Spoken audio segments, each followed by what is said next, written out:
कैसे हैं आप? आज हम एक बहुत ही अलग पाठ पढ़ेंगे जो आपकी पुस्तक में पाठ 6 है, जिसमें आप न केवल हमारे धरती ग्रह के बारे में जानेंगे, अपितु इसके अलावा अन्य ग्रहों के बारे में भी जानकारी हासिल करेंगे। तो चलिए, जानना चाहेंगे आप दूसरी दुनिया के बारे में? तो चलिए आइए पढ़ते हैं पाठ 6, पार नजर के। पार नजर के अर्थ क्या है? जो आपकी नजरों से परे हो, जिसे आप अपनी आंखों से नहीं देख पाए, जो आपकी नजर से अलग हो, आपकी नजरों के आगे ना हो। तो चलिए पढ़ते हैं यह पाठ। वह एक सुरंगनुमा रास्ता था। आम आदमी के लिए इस रास्ते से होते हुए जाने की मनाही थी, लेकिन छोटू ने एक दिन अपने पापा का सिक्योरिटी पास लिया और जा पहुंचा सुरंग में। फिर क्या हुआ? छोटू, कितनी बार कहा है तुमसे कि उस तरफ मत जाया करो। फिर पापा क्यों जाते हैं उस तरफ रोज रोज? पापा को काम पर जाना होता है। रोजाना यही वार्तालाप हुआ करता था छोटू की माँ और छोटू के बीच। उस तरफ एक सुरंगनुमा रास्ता था और छोटू के पापा इसी सुरंग से होते हुए काम पर जाया करते थे। आम आदमी के लिए इस रास्ते से जाने की मनाही थी। चंद चुनिंदा लोग ही इस सुरंगनुमा रास्ते का इस्तेमाल कर सकते थे और छोटू के पापा इन्हीं चुनिंदा लोगों में से एक थे। आज छुट्टी थी और छोटू के पापा घर पर ही आराम फरमा रहे थे। नजर बचाकर चोरी छिपे छोटू ने पापा का सिक्योरिटी पास हथिया ही लिया और चल दिया सुरंग की तरफ। वैसे तो उनकी पूरी कॉलोनी ही जमीन के नीचे बसी थी। यह जो सुरंगनुमा रास्ता था, अंदर दिए जल रहे थे और प्रवेश करने से पहले एक बंद दरवाजे का सामना करना पड़ता था। दरवाजे में एक खांचा बना हुआ था। छोटू ने खांचे में काट डाला, तुरंत दरवाजा खुल गया। छोटू ने सुरंग में प्रवेश किया। अंदर वाले खांचे में सिक्योरिटी पास आ पहुंचा था। उसे उठा लिया। कार्ड उठाते ही दरवाजा बंद हुआ। छोटू ने चारों तरफ नजर दौड़ाई। सुरंगनुमा वह रास्ता ऊपर की तरफ जाता था, यानी जमीन के ऊपर का सफर कराने का मौका मिल गया था। मगर कहाँ? मौका हाथ लगते ही फिसल गया। सुरंग में जगह जगह लगाए निरीक्षक यंत्रों की जानकारी छोटू को नहीं थी, मगर छोटू के प्रवेश करते ही पहले निरीक्षक यंत्र में संदेहास्पद स्थिति दर्शाने वाली हरकत हुई। इतने छोटे कद का व्यक्ति सुरंग में कैसे आया? दूसरे निरीक्षक यंत्र ने तुरंत छोटू की तस्वीर खींच ली।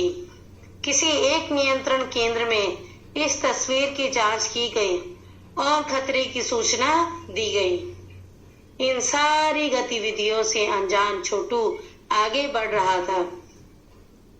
तभी जाने कहां से सिपाही दौड़े चले आए। छोटू को पकड़कर वापस घर छोड़ आए। घर पर माँ छोटू का इंतजार कर रही थी। बस अब छोटू की खैरियत ना थी। छोटू के पापा न होते तो छोटू का बचना मुश्किल था।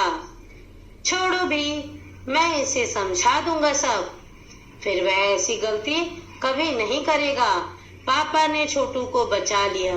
बोले, छोटू, मैं जहाँ काम करता हूँ ना, वह क्षेत्र जमीन से ऊपर है। आम आदमी वहाँ नहीं जा सकता, क्योंकि वहाँ के माहौल में जी ही नहीं सकता। तो फिर आप कैसे जाते हो वहाँ? छोटू का सवाल लाजमी था। मैं वहाँ एक खास किस्म का स्पेस सूट पहनकर जाता हूँ। इस स्पेस सूट से मुझे ऑक्सीजन मिलता है, जिससे मैं सांस ले सकता हूँ। इसी स्पेस सूट की वजह से बाहर की ठंड से मैं अपने आप को बचा सकता हूँ। खास किस्म के जूतों की वजह से जमीन के ऊपर मेरा चलना मुमकिन होता है। जमीन के ऊपर चलने फिरने के लिए हमें एक विशेष प्रकार का प्रशिक्षण दिया जाता है। छोटू सुन रहा था। पापा आगे बताने लगे, एक समय था जब अपने मंगल ग्रह पर सभी लोग जमीन के ऊपर ही रहते थे, बगैर किसी तरह के यंत्रों की मदद के, बगैर किसी खास किस्म की पोशाक के। हमारे पुरखे जमीन के ऊपर रहा करते थे, लेकिन धीरे धीरे वातावरण में परिवर्तन आने लगा। कई तरह के जीव धरती पर रहा करते थे, एक के बाद एक सब मरने लगे। इस परिवर्तन की जड़ में था सूरज में हुआ परिवर्तन। सूरज से हमें रोशनी मिलती है, उष्णता मिलती है। इन्हीं तत्वों से जीवों का पोषण होता है। सूरज में परिवर्तन होते ही यहाँ का प्राकृतिक संतुलन बिगड़ गया। प्रकृति के बदले हुए रूप का सामना करने में यहाँ के पशु पक्षी, पेड़ पौधे, अन्य जीव अक्षम साबित हुए। केवल हमारे पूर्वजों ने इस स्थिति का सामना किया। अपने तकनीकी ज्ञान के आधार पर हमने जमीन के नीचे अपना घर बना लिया। जमीन के ऊपर लगे विभिन्न यंत्रों के सहारे हम सूर्य शक्ति, सूरज की रोशनी और गर्मी का इस्तेमाल करते आ रहे हैं। उन्हीं यंत्रों के सहारे हम यहाँ जमीन के नीचे जी रहे हैं। यंत्र सुचारू रूप से चलते रहे, इसके लिए बड़ी सतर्कता बरतनी पड़ती है। मुझ जैसे कुछ चुनिंदा लोग इन्हीं यंत्रों का ध्यान रखते हैं। बड़ा हो जाऊंगा तो मैं भी यही काम करूंगा, छोटू ने अपनी मंशा जाहिर की। बिल्कुल, मगर उसके लिए खूब पढ़ना होगा। माँ और पापा की बात सुननी होगी, माँ ने कहा। दूसरे दिन छोटू के पापा काम पर चले गए। देखा तो कंट्रोल रूम का वातावरण बदला बदला सा था। शिफ्ट खत्म कर घर जा रहे स्टाफ के प्रमुख ने टीवी स्क्रीन की तरफ इशारा किया। स्क्रीन पर एक बिंदु झलक रहा था। वह बताने लगा, यह कोई आसमान का तारा नहीं है, क्योंकि कंप्यूटर से पता चल रहा है कि यह अपनी जगह अड़िग नहीं रहा है। पिछले कुछ घंटों के दौरान इसने अपनी जगह बदली है। कंप्यूटर के अनुसार यह हमारी धरती की तरफ बढ़ता चला आ रहा है। अंतरिक्ष यान तो नहीं है? छोटू के पापा ने अपना संदेह प्रकट किया। संदेह हमें भी है। आप अब इस पर बराबर ध्यान रखिएगा। छोटू के पापा सोच में डूब गए। क्या सचमुच अंतरिक्ष यान होगा? कहाँ से आ रहा होगा? सौर मंडल में हमारी धरती के अलावा और कौन से ग्रह पर जीवों का अस्तित्व होगा? कैसे हो सकता है? और अगर होगा भी तो क्या इतनी प्रगति कर चुका होगा कि अंतरिक्ष यान छोड़ सके? वैसे तो हमारे पूर्वजों ने भी अंतरिक्ष यानों, उपग्रहों का प्रयोग किया था, मगर अब हमारे लिए यह असंभव है। उसके लिए आवश्यक मात्रा में ऊर्जा तो हो। काश इस नए मेहमान को नजदीक से देखा जा सकता।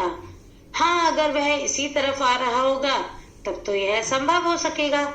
देखें, अब अंतरिक्ष यान से एक यांत्रिक हाथ बाहर निकला। हर पल उसकी लंबाई बढ़ती ही जा रही थी। छोटू के पापा ने अवलोकन जारी रखा। कॉलोनी की प्रबंध समिति की सभा बुलाई गई थी। अध्यक्ष भाषण दे रहे थे। हाल ही में मिली जानकारी से पता चलता है कि 2 अंतरिक्ष यान हमारे मंगल ग्रह की तरफ बढ़ते चले आ रहे हैं। इनमें से एक अंतरिक्ष यान हमारे गिर्द चक्कर काट रहा है। कंप्यूटर के अनुसार ये अंतरिक्ष यान नजदीक के ही किसी ग्रह से छोड़े गए हैं। ऐसी हालत में हमें क्या करना चाहिए? इसकी कोई सुनिश्चित योजना बनानी जरूरी है। नंबर 1, आपका क्या ख्याल है? कॉलोनी की सुरक्षा की पूरी जिम्मेदारी नंबर 1 पर थी। उन्होंने कुछ कागज समेटते हुए बोलना आरंभ किया। इन दोनों अंतरिक्ष यानों को जलाकर खाक कर देने की क्षमता हम रखते हैं, मगर इससे हमें कोई जानकारी हासिल नहीं हो सकेगी। अंतरिक्ष यान बेकार कर जमीन पर उतरने पर मजबूर कर देने वाले यंत्र हमारे पास नहीं है। हालांकि अगर ये यांत्रिक यान खुद ब खुद जमीन पर उतरते हैं तो उन्हें बेकार कर देने की क्षमता हमें अवश्य है। मेरी जानकारी के अनुसार इन अंतरिक्ष यानों में सिर्फ यंत्र हैं, किसी तरह के जीव इनमें सवार नहीं है। नंबर 1 की बात सही लगती है। नंबर 2 एक वैज्ञानिक थे।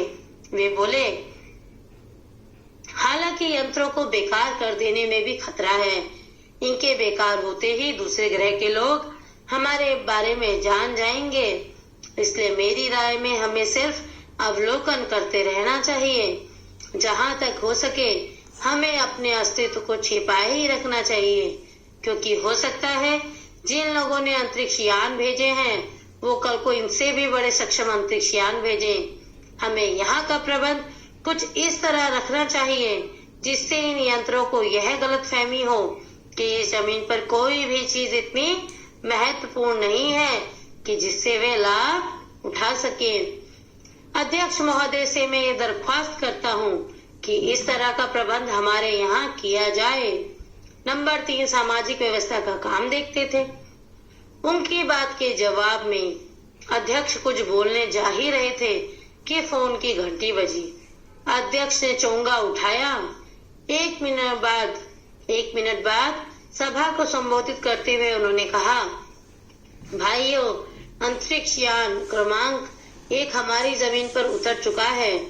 वह दिन छोटू के लिए बड़ा ही महत्वपूर्ण दिन था। पापा उसे कंट्रोल रूम ले गए थे। यहाँ से अंतरिक्ष यान क्रमांक 1 साफ नजर आ रहा था। कैसा अजीब लग रहा है यहाँ। इसके अंदर क्या होगा पापा? छोटू ने पूछा। अभी नहीं बताया जा सकता, दूर से ही उसका निरीक्षण जारी है। उस पर बराबर हमारा ध्यान है और उसके हर अंग पर हमारा नियंत्रण है। वक्त आने पर हम अगला कदम उठाएंगे, छोटू के पापा ने बताया। उन्होंने छोटू को एक कंसोल दिखाया जिस पर कई बटन थे। अब यांत्रिक यान से एक यांत्रिक हाथ बाहर निकला। हर पर उसकी लंबाई बढ़ती ही जा रही थी। वह शायद जमीन तक पहुंचकर मिट्टी उकेल लेना चाहता था। सब लोग स्क्रीन पर दिखाई दे रही अंतरिक्ष यान की इस हरकत को ध्यान से देख रहे थे, सिवा एक के। उसका ध्यान कहीं और ही था। छोटू का सारा ध्यान था कंसोल पैनल पर। कंसोल का एक बटन दबाने की अपनी इच्छा को वह रोक नहीं पाया।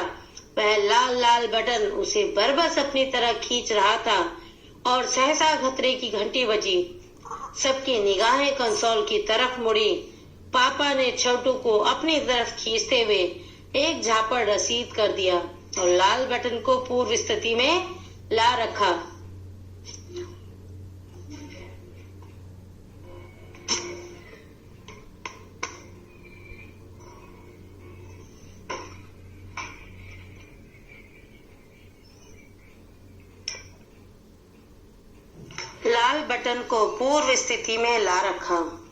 मगर उस तरफ अब अंतरिक्ष यान की उस यांत्रिक हाथ की हरकत सहसा रुक गई थी। यंत्र बेकार हो गया था। उधर पृथ्वी पर national aeronautics and space administration NASA द्वारा प्रस्तुत वक्तव्य ने सबका ध्यान अपनी तरफ आकर्षित कर लिया। मंगल की धरती पर उतरा हुआ अंतरिक्ष यान वाइकिंग अपना निर्धारित कार्य कर रहा है।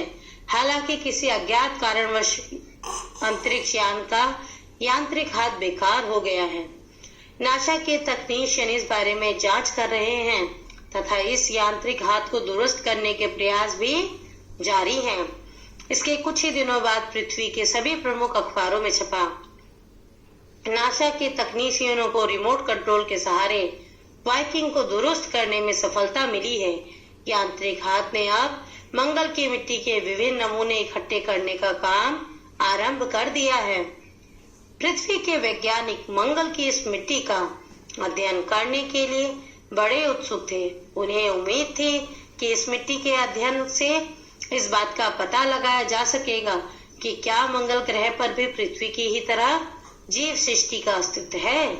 यह प्रश्न आज भी एक रहस्य है। तो देखिए, यह था पाठ। अब तो आपको यह समझ में आ गया होगा कि किस ग्रह के बारे में है, मंगल ग्रह के बारे में। जिस प्रकार धरती ग्रह पर हम जीवन संभव है, हम सब धरती पर रहते हैं, उसी प्रकार यह मंगल ग्रह के बारे में आपको जानकारी दे रहा है। और यह पाठ किसने लिखा है? जयंत विष्णु नांदीकर द्वारा यह लेख लिखा गया है और इसे मराठी से अनुवाद किया है रेखा देशपांडे ने। तो चलिए इस पाठ का अर्थ समझते हैं। मंगल ग्रह के बारे में क्या कहना चाह रहे हैं। एक सुरंगनुमा रास्ता था। आम आदमी के लिए इस रास्ते से जाने की मनाही थी, लेकिन जो छोटू के पापा थे, एक लड़का था छोटू, उसके पापा थे, वो अक्सर उस रास्ते से जाते थे। वह रोज उस रास्ते से जाते थे और उन्हें एक सिक्योरिटी पास मिला हुआ था। तो एक दिन छोटू ने सोचा, क्यों ना मैं भी सिक्योरिटी पास से इस सुरंग में जाकर देखूं। तो उसने अपने पापा का सिक्योरिटी पास उठाया और निकल पड़ा उस सुरंग के अंदर। उस सुरंग नुमा रास्ते में जब वह गया तो उसने सबसे पहले उसने काट डाला। आज छुट्टी थी और छोटू के पापा घर पर ही आराम फरमा रहे थे। तो उसने नजर बचाकर छोटू ने अपने पापा का सिक्योरिटी पास हथिया लिया यानी ले लिया और चल दिया सुरंग की तरफ। वैसे तो उनकी पूरी कॉलोनी ही जमीन के नीचे बसी थी। अब देखिए, मंगल ग्रह की बात हो रही है। जो इनकी कॉलोनी थी छोटू की, जिसमें सब लोग रहते थे, वह जमीन के नीचे बसी हुई थी। और जो सुरंगनुमा रास्ता था, उसके अंदर दिए जल रहे थे और प्रवेश करने से पहले एक बंद दरवाजे का सामना करना पड़ता था।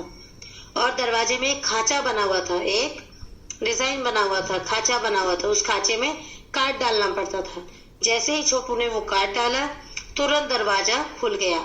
छोटू ने सुरंग में प्रवेश किया।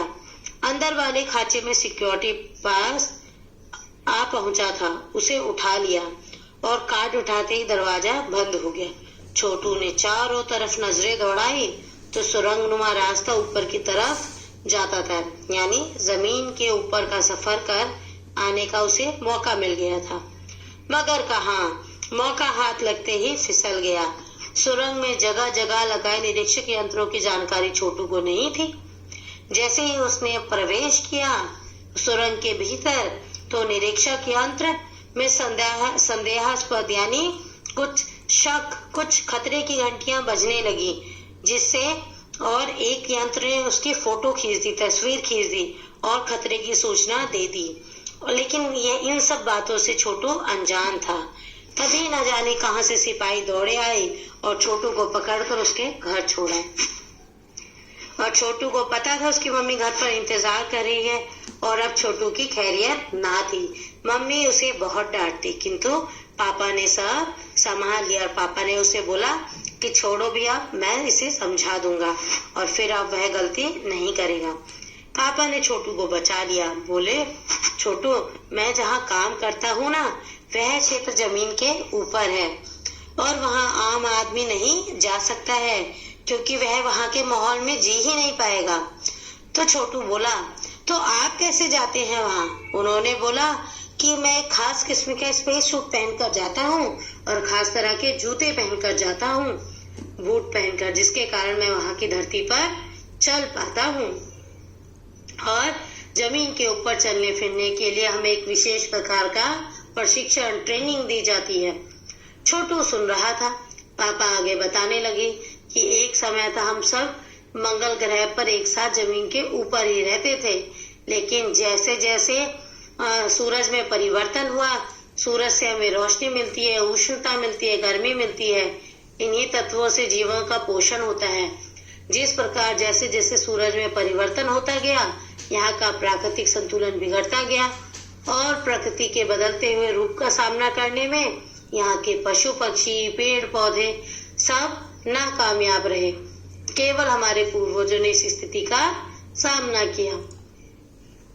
अपने तकनीकी ज्ञान के आधार पर हमने जमीन के नीचे अपना घर बना लिया और जमीन के ऊपर लगे विभिन्न यंत्रों के सहारे हम सूर्य की शक्ति, सूरज की रोशनी और गर्मी का इस्तेमाल जमीन के नीचे से ही कर ले रहे हैं। उन्हें यंत्रों के सहारे हम यहाँ जमीन के नीचे जी पा रहे हैं और यंत्र सुचारू रूप से चलते रहे, इसके लिए हम सबको सतर्कता बरतनी पड़ती है। मुझ जैसे कुछ चुनिंदा लोग इन यंत्रों का ध्यान रखते हैं, यानी छोटू के पापा इन्हीं प्रकार के यंत्रों का ध्यान रखते थे। बड़ा हो जाऊंगा तो मैं भी यही काम करूंगा, छोटू ने अपने पिताजी को बोला। बिल्कुल, मगर उसके लिए तुम्हें खूब पढ़ना होगा और माँ की और पापा की बात सुननी होगी, छोटू की माँ ने कहा। दूसरे दिन छोटू के पापा काम पर चले गए। देखा तो कंट्रोल रूम का वातावरण बदला बदला सा था। शिफ्ट खत्म करके घर जा रहे स्टाफ के प्रमुख ने टीवी स्क्रीन की तरफ इशारा किया। वहां पर कुछ स्क्रीन कुछ बदली हुई सी थी। वहां पर एक ऐसी चमकती हुई चीज कुछ घंटों के दौरान बार बार अपनी जगह बदल रही थी और कंप्यूटर के अनुसार वह चीज धरती की तरफ ही बढ़ता चला जा रहा था। किसकी धरती? उनकी धरती, यानी छोटू की धरती, यानी मंगल ग्रह की ओर बढ़ता चला आ रहा था। कहीं यह अंतरिक्ष यान तो नहीं है? छोटू के पापा ने शक जाहिर किया, संदेह प्रकट किया। तो संदेह हमें भी है, आप इस पर बराबर ध्यान रखिएगा। छोटू के पापा सोच में डूबे हुए थे और सोच रहे थे, क्या सचमुच ये अंतरिक्ष यान होगा? कहाँ से आ रहा होगा? सौर मंडल में हमारी धरती के अलावा कौन से ग्रहों पर जीवों का अस्तित्व होगा? वह सोच रहे हैं कि मंगल ग्रह के अलावा और जाने किस पर अस्तित्व होगा, यानी जिस पर लोग जीवित रह सकते हैं। कैसे हो सकता है? और अगर होगा भी तो क्या इतनी प्रगति कर चुका होगा कि अंतरिक्ष यान छोड़ सके? वैसे तो हमारे पूर्वजों ने भी अंतरिक्ष यानों उपग्रहों का प्रयोग किया था, मगर अब हमारे लिए यह असंभव है। उसके लिए आवश्यक मात्रा में ऊर्जा तो हो। काश इस नए मेहमान को नजदीक से देखा जा सकता। अगर वह इसी तरफ आ रहा होगा तो यह संभव हो पाएगा। अब यांत्रिक यान से एक यांत्रिक हाथ बाहर निकला। यांत्रिक हाथ यानी एक उसी यंत्र का हाथ बाहर निकला, किसी इंसान का हाथ नहीं था। जो यंत्र था, अंतरिक्ष यान था, उसी का हाथ था। शायद वह मंगलयान से मिट्टी उठाना चाह रहा हो। उसी के अंतरिक्ष यान हमारे इर्द गिर्द चक्कर काट रहा है, यानी मंगलयान के इर्द गिर्द चक्कर काट रहा है। शायद उसकी मिट्टी उठाने की सोच रहा हो। अब कॉलोनी की सुरक्षा की पूरी जिम्मेदारी नंबर 1 पर थी। उन्होंने कुछ कागज समेटते हुए बोलना आरंभ किया कि इन दोनों अंतरिक्ष यानों को अगर हम जलाकर खाक कर दें तो इससे हमें कोई जानकारी हासिल नहीं हो सकेगी। अंतरिक्ष यान बेकार कर जमीन पर उतरने पर मजबूर कर देने वाले यंत्र हमारे पास नहीं है। यानी अगर इस अंतरिक्ष यान को खराब भी कर सके, खत्म भी कर सके, ऐसे औजार, ऐसे यंत्र हमारे पास नहीं है। अगर ये अंतरिक्ष खुद ब खुद जमीन पर उतरते हैं तो उन्हें बेकार कर देने की क्षमता हमें अवश्य है। यानी ये खुद ब खुद अगर मंगल ग्रह पर उतरते हैं तो इन्हें बेकार किया जा सकता है। इतनी क्षमता इनके पास है, मंगल ग्रह वालों के पास। मेरी जानकारी के अनुसार इन अंतरिक्ष यानों में सिर्फ यंत्र हैं, किसी तरह के जीव इनमें सवार नहीं है। तो देखिए, इसमें कोई भी इंसान नहीं बैठा है, कोई भी जीव नहीं बैठा है, केवल यंत्र ही यंत्र हैं। नंबर 1 की बात सही लगती है। नंबर 2 एक वैज्ञानिक थे। वे बोले, हालांकि यंत्रों को बेकार कर देने में भी खतरा है। इनके बेकार होते ही दूसरे के ग्रह के लोग हमारे बारे में जान जाएंगे कि यहाँ पर कोई रहता है और हमें अपना अस्तित्व को छुपाए ही रखना है। जिन लोगों ने ये अंतरिक्ष यान भेजे हैं वे कल को इनसे भी बड़े सक्षम अंतरिक्ष यान भेजेंगे और इस तरह हमारे बारे में सबको पता चल जाएगा। तो अध्यक्ष महोदय से मैं दरख्वास्त करता हूँ कि इस तरह का प्रबंध हमारे यहाँ किया जाए। नंबर 3 सामाजिक व्यवस्था का काम देखते थे।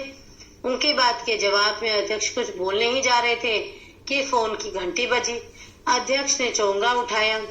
1 मिनट बाद सभा को संबोधित करते हुए उन्होंने कहा, भाइयों, अंतरिक्ष यान क्रमांक 1 हमारी जमीन पर उतर चुका है। वह दिन छोटू के लिए बड़ा ही महत्वपूर्ण था। पापा उसे कंट्रोल रूम ले गए थे। यहाँ से अंतरिक्ष यान क्रमांक 1 साफ नजर आ रहा था। कैसा अजीब लग रहा था यहाँ। इसके अंदर क्या होगा पापा? छोटू ने पूछा। तो छोटू के पापा ने बोला, अभी नहीं बताया जा सकता, दूर से ही इसका निरीक्षण जारी है। बराबर इस पर हमारा ध्यान है और इसके अंग पर हमारा नियंत्रण है। वक्त आने पर भी हम अगला कदम उठाएंगे, छोटू के पापा ने बताया। उन्होंने छोटू को कंसोल दिखाया जिस पर कई बटन थे। अब यांत्रिक शान से एक यांत्रिक हाथ बाहर निकला। हर पल उसकी लंबाई बढ़ती ही जा रही थी। वह शायद जमीन तक पहुंचकर मिट्टी उकेल लेना चाहता था। सब लोग स्क्रीन पर दिखाई दे रही अंतरिक्ष यान की इस हरकत को ध्यान से देख रहे थे, सिवाय एक के। और वो एक कौन था? छोटू। बिल्कुल सही, उसका ध्यान कहीं और ही था। छोटू का सारा ध्यान था कंसोल पैनल पर। कंसोल पैनल पर बना एक लाल बटन बार बार उसे अपनी तरफ खींच रहा था और सहसा खतरे की घंटी बजी। सबकी निगाहें कंसोल की तरफ मुड़ी। पापा ने छोटू को अपनी तरफ खींचते हुए एक झापड़ रसीद कर दिया और लाल बटन जो छोटू ने दबाया था उसे पूर्व स्थिति में ला रखा। मगर उस तरफ अब अंतरिक्ष यान के उस यांत्रिक हाथ की हरकत सहसा रुक गई थी। यंत्र बेकार हो गया था। उधर पृथ्वी पर national aeronautics and space administration NASA द्वारा प्रस्तुत वक्तव्य में सबका ध्यान अपनी तरफ आकर्षित कर लिया। यानी नासा ने यह स्टेटमेंट जारी कर दिया, यह वक्तव्य जारी कर दिया, भाषण, कि मंगल की धरती पर उतरा हुआ अंतरिक्षयान वाइकिंग अपना निर्धारित कार्य कर रहा है। हालांकि किसी अज्ञात कारणवश अंतरिक्षयान का यांत्रिक हाथ बेकार हो गया है। नासा के तकनीशियन इस बारे में जांच कर रहे हैं तथा इस यांत्रिक हाथ को दुरुस्त करने के प्रयास भी जारी हैं। इसके कुछ ही दिनों बाद पृथ्वी के सभी प्रमुख अखबारों में छपा। नासा के तकनीशियनों को रिमोट कंट्रोल के सहारे वाइकिंग को दुरुस्त करने में सफलता मिली है। यांत्रिक हाथ ने अब मंगल की मिट्टी के विभिन्न नमूने इकट्ठे करने का काम आरंभ कर दिया है। पृथ्वी के वैज्ञानिक मंगल की इस मिट्टी का अध्ययन करने के लिए बड़े उत्सुक थे। उन्हें उम्मीद थी कि इस मिट्टी के अध्ययन से इस बात का पता लगाया जा सकेगा कि क्या मंगल ग्रह पर भी पृथ्वी की ही तरह जीव सृष्टि का अस्तित्व है। यह प्रश्न आज भी एक रहस्य है और इस बारे में मंगल ग्रह में जीवन है कि नहीं, इस बारे पर भी कई खोज अभी तक चल रहे हैं। तो यह था पाठ जयंत विष्णु नालिकर द्वारा रचित और मराठी से अनुवाद किया इसका रेखा देशपांडे ने। चलिए अब आते हैं प्रश्न अभ्यास पर। कहानी से छोटू का परिवार कहाँ रहता था? पाठ के आधार पर अब आप समझ ही गए होंगे कि छोटू का परिवार मंगल ग्रह की जमीन के नीचे रहता था। बिल्कुल सही। दूसरा, छोटू को सुरंग में जाने की इजाजत क्यों नहीं थी? पाठ के आधार पर लिखो, क्यों नहीं थी इजाजत? क्योंकि वह वहां पर, बताइए, सुरंग में जाने की इजाजत क्यों नहीं थी?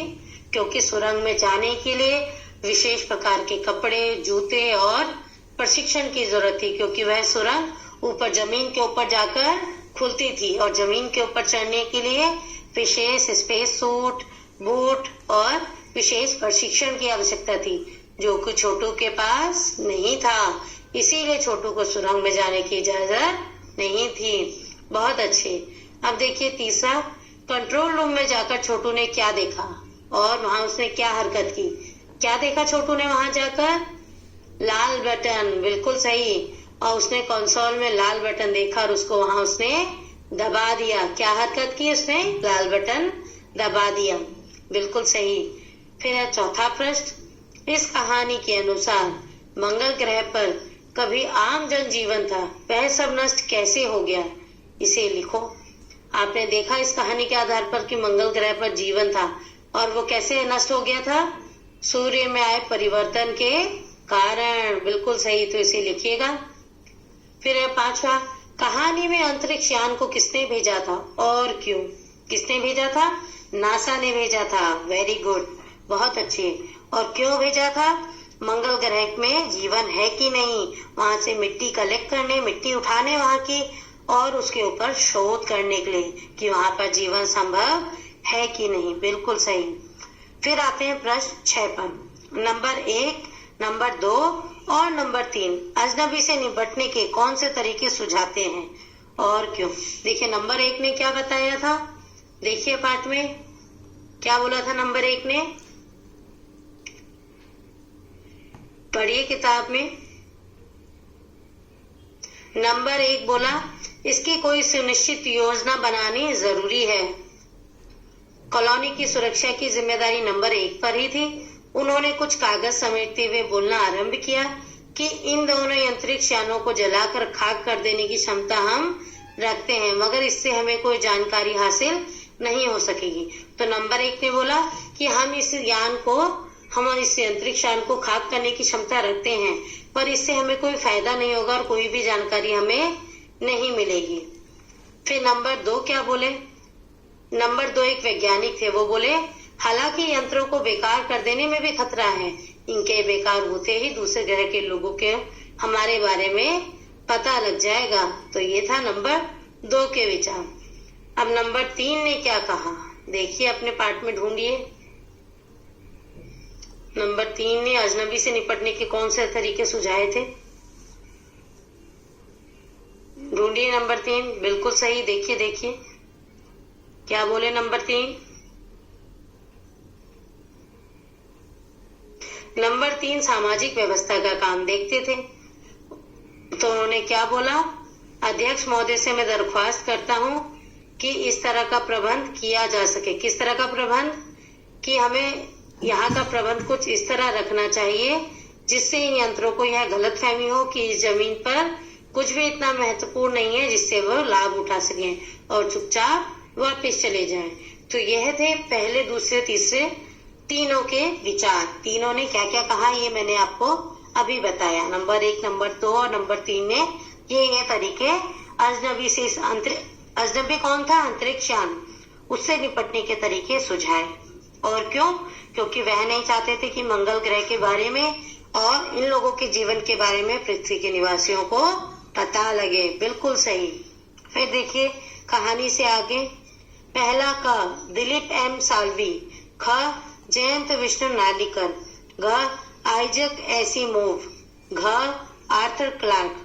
ऊपर दिए गए लेखकों की अंतरिक्ष संबंधी कहानियां इकट्ठी करके पढ़ो और एक दूसरे को सुनाओ। इन चारों ने देखिए अंतरिक्ष संबंधी कहानियां लिखी हैं, तो इन कहानियों में कल्पना क्या है और सच क्या है, इसे समझने की कोशिश करो। कुछ ऐसी कहानियां छाट कर निकालो जो आगे चलकर सच साबित हुई हो। इस पाठ, फिर देखिए अगला दूसरा, इस पाठ में अंतरिक्ष यान अजनबी बनकर आता है। अजनबी शब्द पर सोचो। इंसान भी कई बार अजनबी माना जाता है और कोई जगह या शहर भी। क्या तुम्हारी मुलाकात ऐसे किसी अजनबी से हुई है? नए स्कूल का पहला अनुभव कैसा था? क्या उसे भी अजनबी कहोगे? अगर हाँ, तो अजनबीपन दूर कैसे हुआ? इस पर सोचकर कुछ लिखो। आप अपने नए स्कूल में गए, तब वह स्कूल आपके लिए अनजान था, वहाँ के बच्चे आपके लिए अजनबी थे, लेकिन धीरे धीरे आप उस स्कूल में, उस वातावरण में समझी से आपने बैठाया, आप उसमें घुले मिले और आपने नए दोस्त बनाए, और नए दोस्त बनाकर उनके साथ टाइम बिताकर, समय बिताकर आपका अजनबीपन दूर हो गया, है ना? तो आप भी इस प्रकार लिखिएगा। फिर है अनुमान और कल्पना। पहला, यह कहानी जमीन के अंदर की जिंदगी का पता देती है। जमीन के ऊपर मंगल ग्रह पर सब कुछ कैसा होगा, इसकी कल्पना करो और लिखो। दूसरा, मान लो कि तुम छोटू हो और यह कहानी किसी को सुना रहे हो, तो कैसे सुनाओगे? सोचो और मैं शैली में यह कहानी सुनाओ, यानी आप मैं कह के, आप बात सुना रहे हो तो आप मैं कहकर सुनाओगे, ठीक है? फिर है भाषा की बात। वार्तालाप शब्द वार्ता जमा आलाप के योग से बना है। यहाँ वार्ता के अंत का आ और आलाप के आरंभ का आ मिलने से जो परिवर्तन हुआ उसे संधि कहते हैं। नीचे लिखे कुछ शब्दों में किन शब्दों की संधि है? शिष्टाचार, श्रद्धांजलि, दिनांक, उत्तरांचल, सूर्यास्त, अल्पाहार। तो इसमें देखिए किन किन शब्दों की संधि है और इसे कीजिएगा। फिर है दूसरा, कार्ड उठाते ही दरवाजा बंद हुआ। यह बात हम इस तरीके से भी कह सकते हैं, जैसे ही कार्ड उठाया दरवाजा बंद हो गया। ध्यान दो कि इन दोनों वाक्यों में क्या अंतर है। ऐसे वाक्यों के 3 जोड़े तुम स्वयं सोचकर लिखो। फिर है तीसरा, छोटू ने चारों तरफ नजर दौड़ाई। छोटू ने चारों तरफ देखा। उपयुक्त वाक्यों में समानता होते हुए भी अंतर है। देखिए, दोनों वाक्यों में एक समान बात कह रहे हैं, पर नजर दौड़ाई और देखा, दोनों में अंतर है। मुहावरे वाक्यों को विशिष्ट कर देते हैं। पहले वाले में नजरें दौड़ाई या नजर दौड़ाई मुहावरा है, जबकि चारों तरफ देखा यह बात साधारणता कही गई है। तो बातों को, अपने वाक्यों को विशिष्ट अर्थ देने हेतु हमें मुहावरों का प्रयोग करना होता है। ऐसा ही मुहावरा पहली पंक्ति में दिखाई देता है। नीचे दिए गए वाक्यांशों में नजर के साथ अलग अलग क्रियाओं का प्रयोग हुआ है, जिनसे मुहावरे बने हैं। इनके प्रयोग से वाक्य बनाओ। नजर पड़ना, नजर आना, नजर रखना, नजरें नीची होना। तो देखिए, सब नजर से संबंधित है और चारों के अर्थ अलग अलग है। नजर पड़ना यानी किसी चीज पर दृष्टि जाना, और नजर आना मतलब दिखाई देना, और नजर रखना मतलब किसी पे अपनी नजर रखना यानी किसी की जासूसी करना, और नजरें नीची होना यानी शर्म से नजरें नीची होना या कुछ गलत काम करना तब नजरें नीची होना। ठीक है, या किसी की इज्जत में नजरें नीचे झुकना। फिर है चौथा, नीचे एक ही शब्द के 2 रूप दिए गए हैं, एक संज्ञा है और दूसरा विशेषण है। वाक्य बनाकर समझो और बताओ कि इनमें से कौन से शब्द संज्ञा है और कौन से विशेषण। देखिए, आकर्षक और आकर्षण, प्रेरणा, प्रेरक, प्रभाव, प्रभावशाली, प्रतिभाशाली और प्रतिभा, इनमें एक शब्द संज्ञा है और एक विशेषण है। आपको इनके ऊपर वाक्य बनाना है। ठीक है, तो मैं आशा करती हूँ आपको सबको यह पाठ अच्छे से समझ में आया होगा। तो आप इसे करिएगा पूरा, और तब तक मैं लेती हूँ आपसे विदा। फिर मिलते हैं अगले पाठ के साथ। धन्यवाद।